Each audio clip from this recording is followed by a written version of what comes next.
Welcome to Through the Glass Columns, your weekly Wheel of Time read along podcast. The Wheel of Time turns and ages come and pass, leaving memories that become legend. Legend fades to myth, and even myth is long forgotten when the age that gave it birth comes again. That is your host, Greg, who somehow still knows very little about the Wheel of Time, even though he usually pretends otherwise. And that is Tylor, our resident expert, who makes sure you know how much he knows about the Wheel of Time. It's a lot. Join us each week as we continue our journey through Robert Jordan's great fantasy epic, exploring the books, the television show, ill-advised discussions of visual media on a non-visual podcast, and so much more. Although actually not, it's just that. Yes, all that and actually nothing else as we travel on, and I know what this means now, through the glass columns. Yeah, he really doesn't know all that much. No, you don't know that much.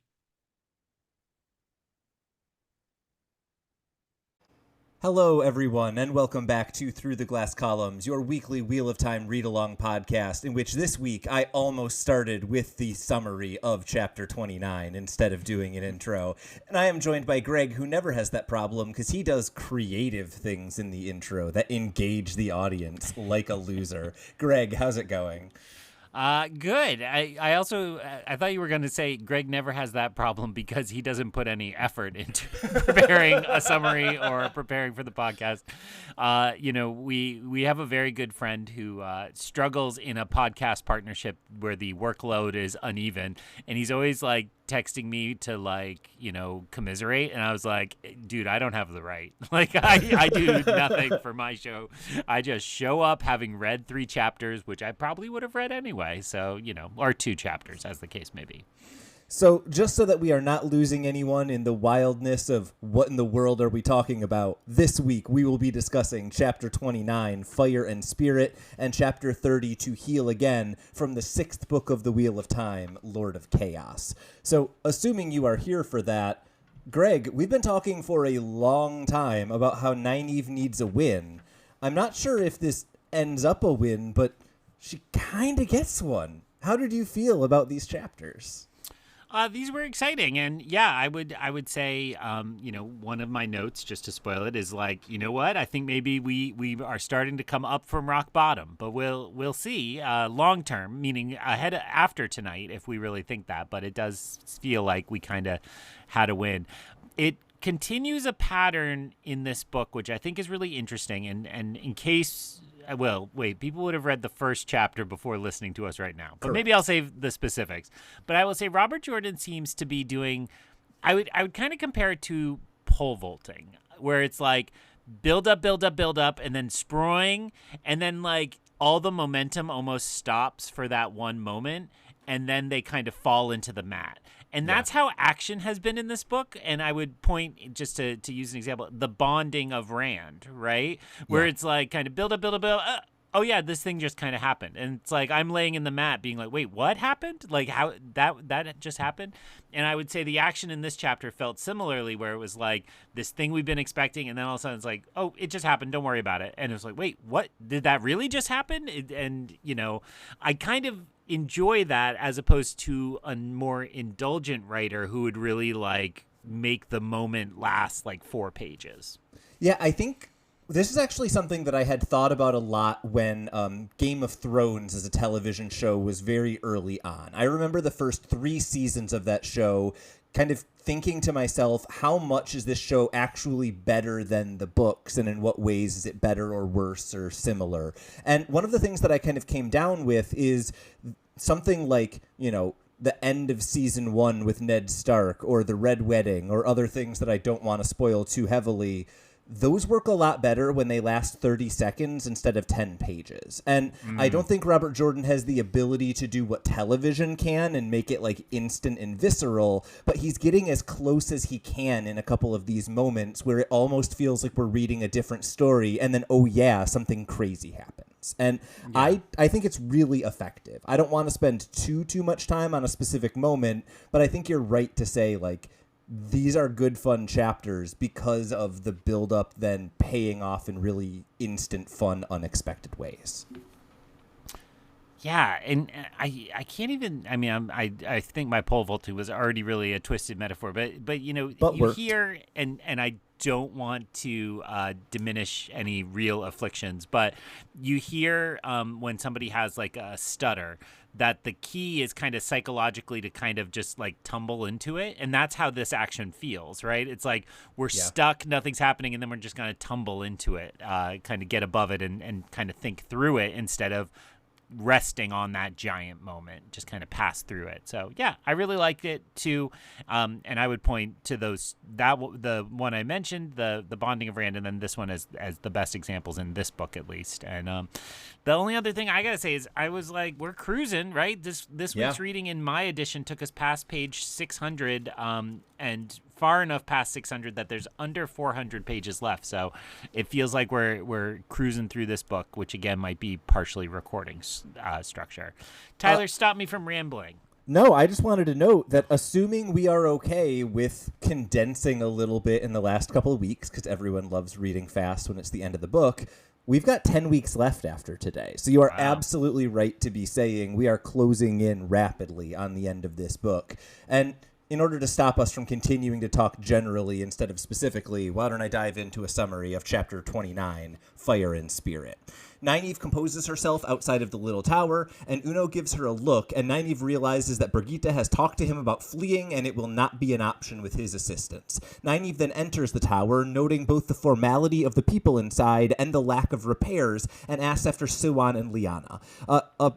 An Aes Sedai named Brendas says that they are with the Sitters and asks after Nynaeve's work with Theodrin to break her block. Brendas comments that Nynaeve's discoveries seem to have dried up, and at this point she bumps into two sisters, Vandene and Adelias, and those are literal sisters in addition to being Aes Sedai sisters. And at this point Nynaeve is frustrated that all of the Aes Sedai seem to think that she is starting to fail because Elaine is getting the credit for all of the discoveries that Moghedien is giving them.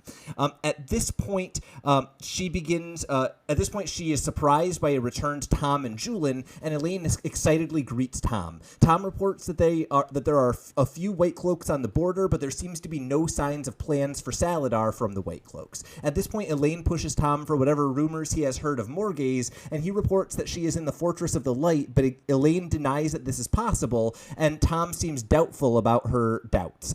Tom and Julian are eventually called into the little tower, and Nynaeve and Elaine begin to apologize to one another about the night before, when apparently Nynaeve got extremely drunk because Theodrin was trying to break her block, and eventually there is a discussion about Moghedien, and apparently Brigitte hurt Moghedien, and as a result Elaine does not want to wear the bracelet because it would hurt her. Nynaeve admits to herself that she has been avoiding Moghedien since their last encounter because she is afraid, and at this point Nynaeve apologizes for being drunk the night before. Elaine dismisses it, but Nynaeve is seemingly kind of positive from the admission, and she says that they should leave Salidar for Ibudar immediately. Elaine says that there would be no good to Rand as runaways, and Elaine also points out that Brigitte went behind her back, and now Uno won't help them without her say.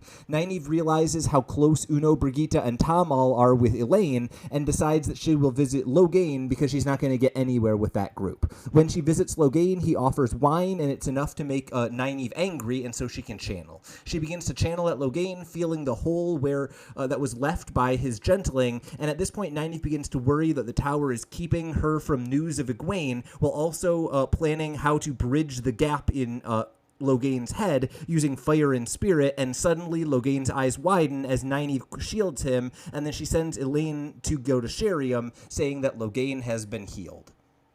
So we alluded to this. This is a chapter about one big moment. What did you think about the 7 or 8 pages leading up to that one big moment? Yeah, I didn't really care. I said it. In my notes I wrote kind of just broad updates on the Rebel camp. It was kind of like, we haven't been here in a while. Here's just a refresher on where we are.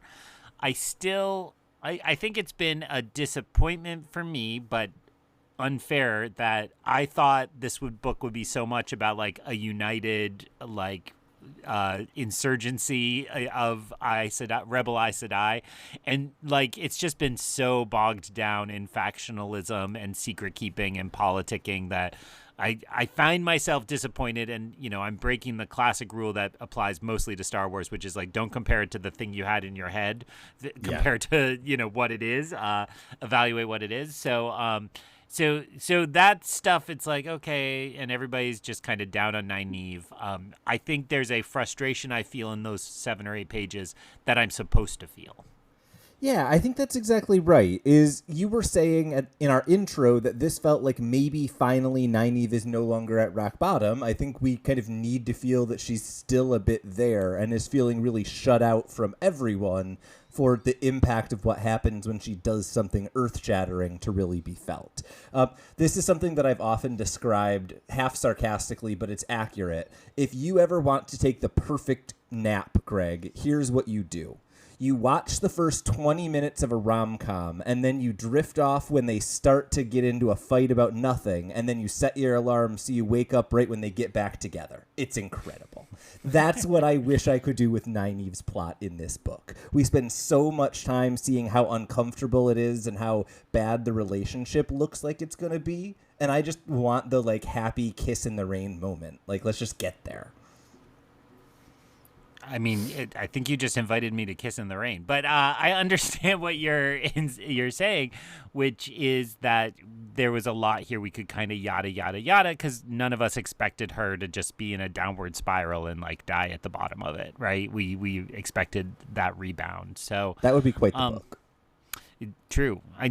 Maybe that's the next great fantasy epic. So, and I do appreciate what you just said. It's like, more than anything, she feels isolated here. And I continue to compare her to where she was kind of, I don't know quite the right analogy, but they were acting like Aes Sedai before, and they were kind of feeling like adults, for lack of a better term. And then they were busted back down to be kids, and kids with no permission, right? It's like, I don't know, I'm a child of divorce, but not at an age where I went parents' house to parents' house, but it's what my friends who experienced that felt, right? Where it's like, oh, at my dad's house, I can do whatever I want, but at my mom's house, I have to be home by 9 o'clock and so on. And it feels kind of terrible. And I do think in moments like that, it's a reminder that Nynaeve is still pretty young, right? And so feels that kind of angst harder than we might guess.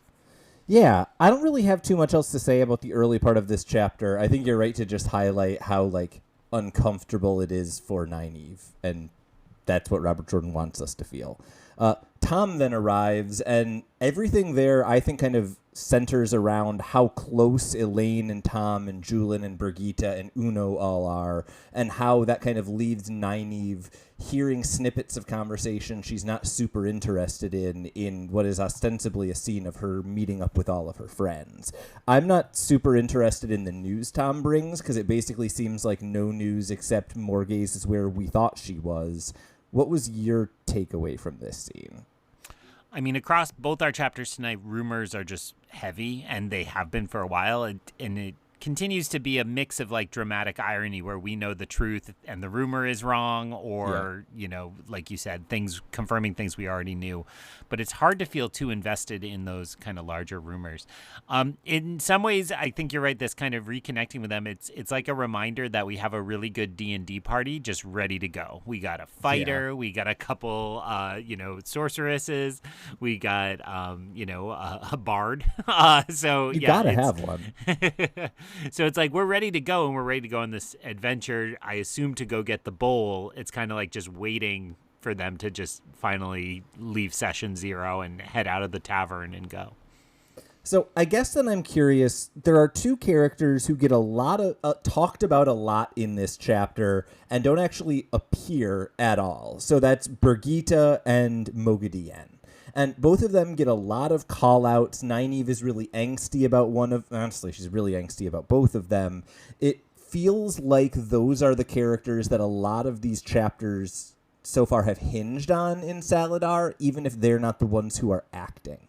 So I kind of just want your sense of the temperature of those two kind of lingering subplots. Are you interested in them? Do either Brigitte or Moghedien kind of feel like they're underutilized, or there's somewhere you expected them to go and they're not. It feels like these are little things, but they show up in every single chapter with these characters, so it's got to mean something eventually. I'll take them separately. Brigitte feels a lot to me like Loyal, and in my most ungenerous reading, I would say it's the Lord of the Rings Eagles, where it's like, we have this really powerful ally that we're just not going to call. And so it's often that Loyal in the Perrin plotline, and then Brigitte here, it's like talked about, referenced, they're around, but we don't actually get to see them in action, quote unquote. And so to me, that just means you're keeping your powder dry, right? There will be a time when Brigitte needs to like do something, and we'll be ready for that.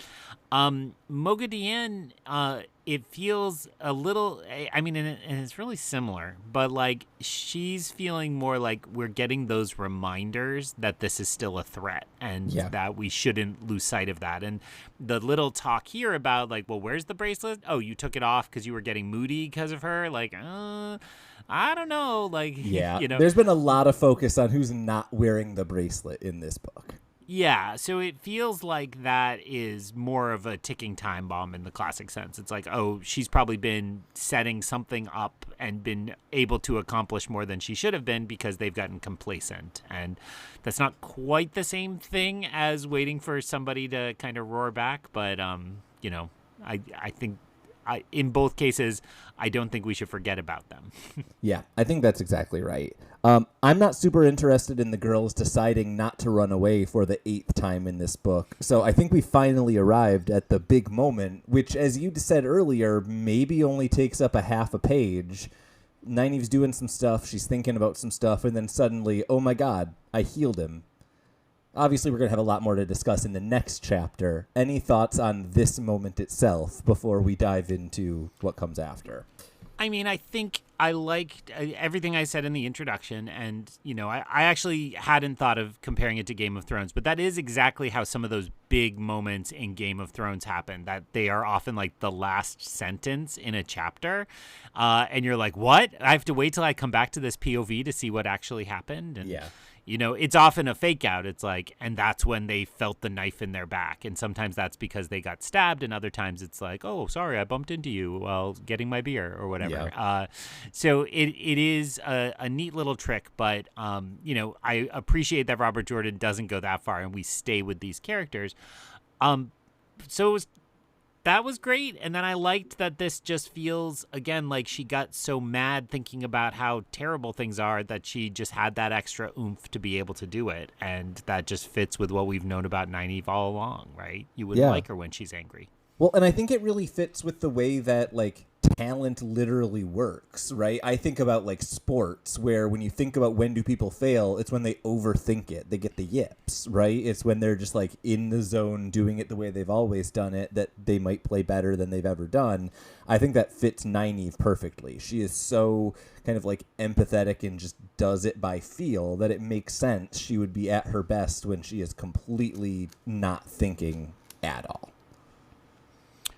And I did write in my notes, and it was confirmed in the next chapter almost directly. Like, I was like, wait, it was an accident. I mean, she had been working towards this goal, but she really hadn't, like, set down to, like, time to heal Logain. It just kind of happened. So I appreciate that your summary confirmed that as well. Well, then, let's do another summary that will probably confirm, all the stuff you read if I'm doing it correctly. Chapter 30, To Heal Again. Logain pushes against Nynaeve's shield, and she wraps him up in the power, and as Leane runs away, a warder steps in to ask if all is well, and Nynaeve dismisses him. Logain tells her that the shield is unnecessary and that he is already fully wrapped up in Siuan's scheme, and that he worries and that he wants her to succeed. Logain then recalls seeing Rand in Caemlyn, saying that he laughed because he could tell how powerful the person was, and at this point Nynaeve gags him and worries that he will break her shield. She tries to keep herself angry to keep channeling, and at this point several Aes Sedai enter. Nynaeve's shield drops because she becomes afraid rather than angry, and it becomes clear that the Aes Sedai doubt her but keep a shield over Logain out of caution. Sheriam and Morel eventually drag Nynaeve away, berating her, but eventually it becomes clear that they believe she healed Logain and they want her to be angry so she can continue channeling. Several Aes Sedai bring Siuan and Leane in, and Nynaeve realizes that they want her to heal them in the same way that she did Logain.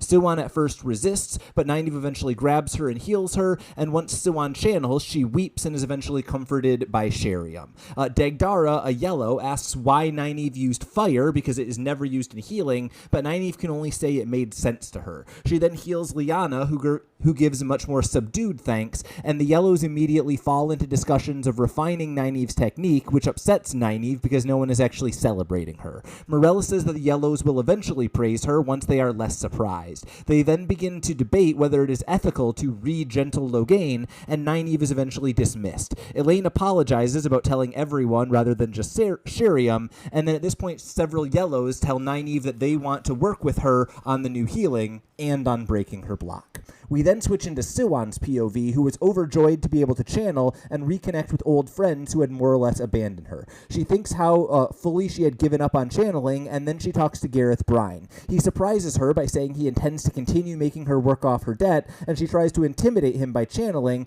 but he shakes it off, and she is unable to lift him, surprising herself. She realizes that she can still lie, and she tries to get rid of him even as he says they need to find a way to get along, and at this point, she begins for the first time to feel the full loss of her warder now that she can channel again. She is glad that Gareth Bryne doesn't see her cry and thinks that she has no time for Siuan. She thinks that she has no time for love. Siuan then asks Lyanna about the loss of a warder and is told that the pain eventually fades. The two discuss how the changes and how the current events change their plans, especially since they were weaker than they were originally, and they go off to the Hall of the Tower. At this point, we switch to Elaine's POV, who prepares for bed while Nynaeve complains about being the focus of every yellow. Nynaeve seems more or less broken, too tired to channel or even run to do anything, and she regrets not leaving when she had the opportunity to do so, but eventually realizes it was for the best. Siuan and Lyanna then arrive with food for them, and the two are Aes Sedai again, but Lyanna apparently plans to change Aja's since she's technically not a blue anymore. Siuan worries that she won't be let back into the blue, and they both note that Logain is back to his full strength, and they wonder whether Nynaeve can restore them further because they are both weaker than they originally were. Lyanna points out the risk that they take coming here together because of their plans, but in the tower, their strength puts them quite low on the totem pole, and at this point they explain how Aes Sedai essentially rank themselves based on a number of things, but most importantly, how powerful the woman is in the one power. At this point, Nynaeve asks what the sitters learned from the wise ones, and Siuan eventually reports on the embassy and also the fact that Egwene will be attending the next meeting. At this point, they agree to have Siuan be first among equals and for them to be friends, more or less. Nynaeve then notes after they leave that Siuan was on the edge of tears the entire time, and Elaine wishes that she was with Rand, and then she begins to dream of a ship with multiple captains, and when she wakes, Nynaeve is unable to heal either Siuan or Lyanna further. We then switch into Delana's POV, who tells Siuan she will do what she can, and she was surprised at Siuan's weakness, but is happy that they can potentially reconnect. She says it will be complicated, but they can potentially stop Romanda from taking control of the Dream ter'angreal as long as others agree, and Siuan says she plans to talk to Lelaine as well. Once Siuan leaves, a serving woman brings in a guest, apparently a woman named Halima. As I put it in my notes, she hot, but also she gives a secret Black Aja sign. Once they are alone, Delana demands to know who she is, and Halima says that Black Aja secrets are no longer safe. Halima has all of the information from Cabriana, and Delana questions her place in Halima's plans and her cover. Halima says that she needs a permanent post and has instructions, and when Delana starts to object, Halima mentions that she uses the name Erengar, and Delana is afraid. So a whole bunch happened there. What did you think of To Heal Again? What I thought a lot about, and it's really the first half, is like, I guess E.T. is the classic example of this, where there's like a kid with a cool mythical creature, and then it's like, oh no, the government's going to find out and run experiments on it and like kill it. And it just felt like we watched Nynaeve get this huge win of being able to do this, and then like, oh, we need to dissect her, right? Yeah. Not literally, but it felt like in the like explaining of it, it took all the mythical nature of it away, and it's like, oh, it's just drudgery again, and it's part of the politics now, and that special moment's over. Well, and I E.T. think faded into a white husk for the other children of the 80s that were traumatized. yeah, I was traumatized by E.T., not the fading, but that's a different story. I do think that there's something really important to note that in the previous chapter, we were saying Nynaeve was feeling really beat down, and a big part of the reason why you were saying is because she felt like she didn't have any control. She was no longer driving her own life. She was kind of doing the bidding of others. And so this chapter, seeing the twist of you have done the greatest thing you've ever done in your life, and it's the reason that you will never get to pick what to do ever again, is a really fun little twist by Robert Jordan. I think it's really effectively done, and I think it's really telling that both of us are immediately jumping to the end of the Nynaeve POV, because the actual healing is like, it happens, it's happy, it's over. Yeah, and I mean, I actually don't remember the exact placement of that, but my favorite detail there was when she's like, I want to make sure I have this right. She merged earth and fire. Is that right? I think fire and spirit are the two innovations, but she does use all 5 of the powers. Right. And the yellow are like, what? You don't do that. And it's like such a stupid thing from the outside where you're like, who cares? Like, you're all just, wizards. Like, just do it. But it's like, you didn't do it. And it's like, but I did it, and now I did this healing thing. It all felt very silly in a way I think it's supposed to, right? Yeah. That, like, of course we could never figure out how to do this because we had this stupid rule that we couldn't do that. So I liked that detail, and I liked the fact that that kind of coincides. I think of D&D. I as Tylor knows, I played a character with wild magic for a long time, and there's that quality to Nynaeve that it's like she doesn't understand what she's doing, so she doesn't follow the rules, and that means like she's way more effective than others at times. Yeah, and I think that there's something to be said about how intuitive she is, and that really going against the way that so many of the Aes Sedai kind of seem to think about the power in general. And so this idea that it's not just Nynaeve being powerful and so she can do things others aren't, but it's actually the way she's thinking about and manipulating things that makes her special, I think is really important, right? It means Nynaeve's not great because of what she has, it's great because of who she is. And that keeps that, and I will say by the end of this chapter, you're like, oh, it's. I don't know if she's on her way up. I still think she is, but I do like that we do begin with that. Like, it is Nynaeve and it is innate to her. Like you just said, it's who she is, and that makes her have her win. That feels great. Yeah.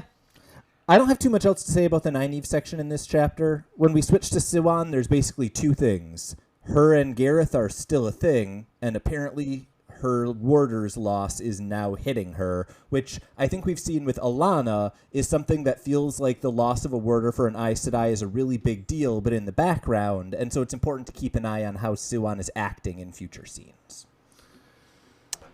Yeah, and we aren't establishing yet, I'm just trying to remember the order of the chapter, the weaker nature, because I want to hear more about that, but I think that comes later. So yes, Gareth Bryne, still a thing, still bound up in this and not powerful enough. His moment kind of felt like when Jabba the Hutt is like, mind tricks do not work on me. It's like, you're not a bottomless, all powerful being. You have finite powers. And so setting aside Gareth from that manipulation, it was a nice piece. Absolutely. Nothing else to say about that section of the chapter. In Elaine's POV, now we can talk about what you want to talk about, right?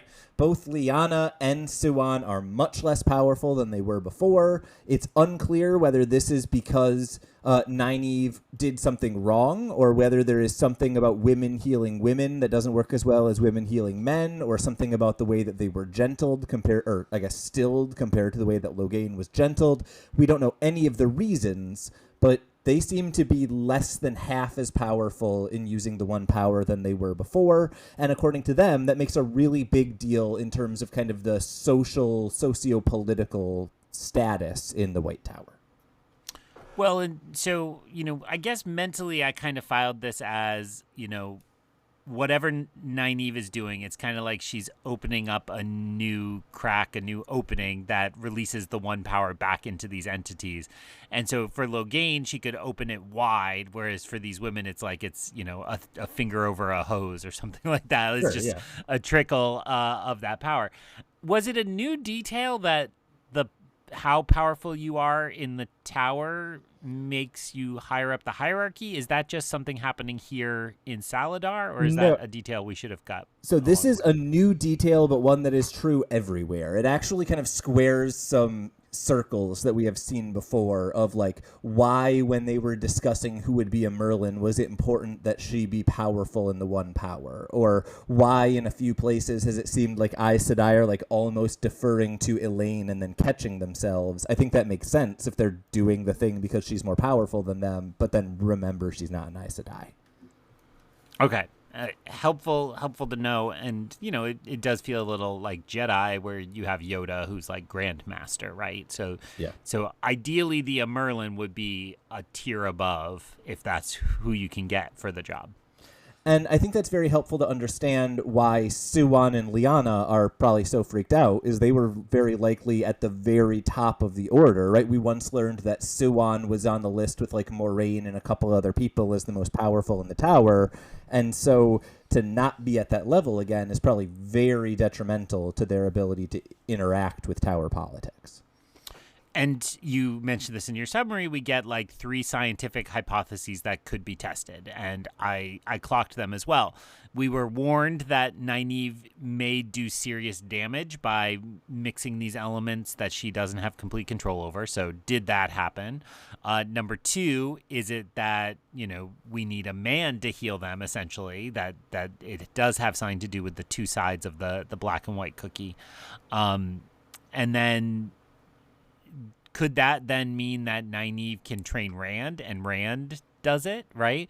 And the third hypothesis, which I guess is canceled by the end of this section, is like, well, maybe Nynaeve just needs to do it again or do it a second time, but she can't. She can't improve them. Yeah, that's exactly right. And I think the idea of them being so desperate and not being able to get even close to it is going to be really interesting to kind of track in future chapters. Any last thoughts on this Elaine section before the last part, which is like Delana is bad and Halima is bad, and hey, do you remember that prologue?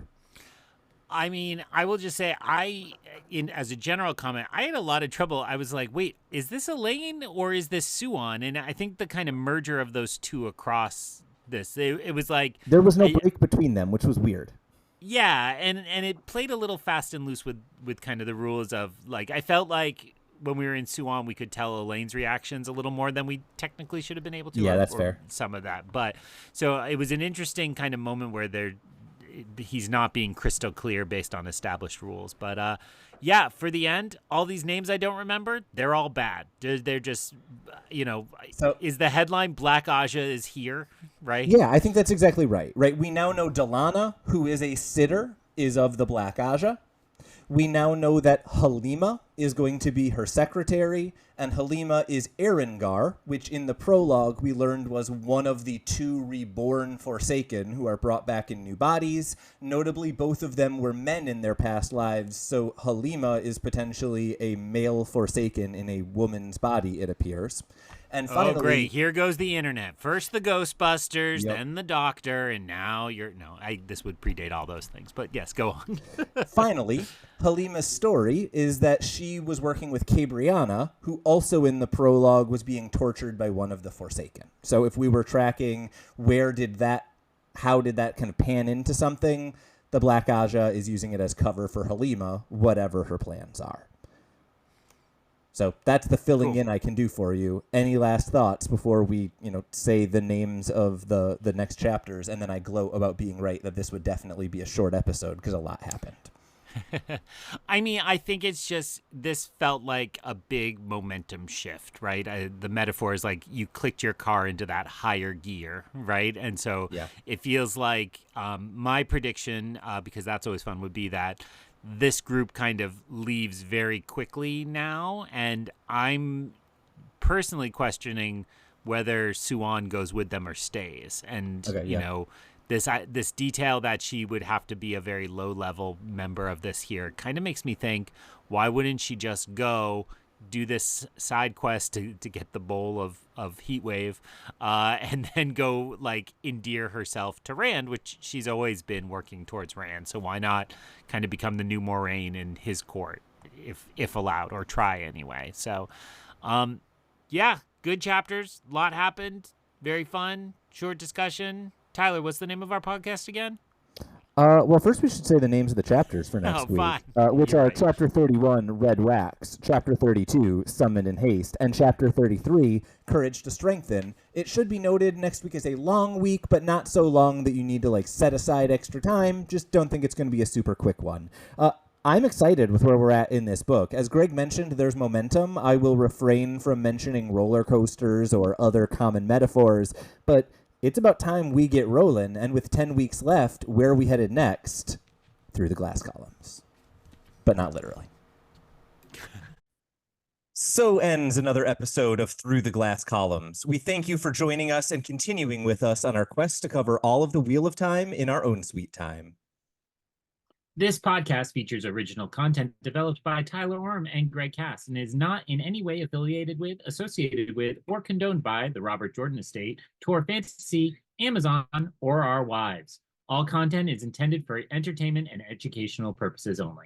If you're enjoying this podcast, please seek out the books from your local bookshop or library and join us as we continue our journey. If you'd like to contact us to share your thoughts or give feedback, find us on Instagram or Threads by searching Through the Glass Columns. Thank you once again for being a part of this community. If you're enjoying the show, please subscribe, leave us a review wherever you are listening, and recommend this show on your social media to help us grow our community. We look forward to welcoming you back next time on Through the Glass Columns.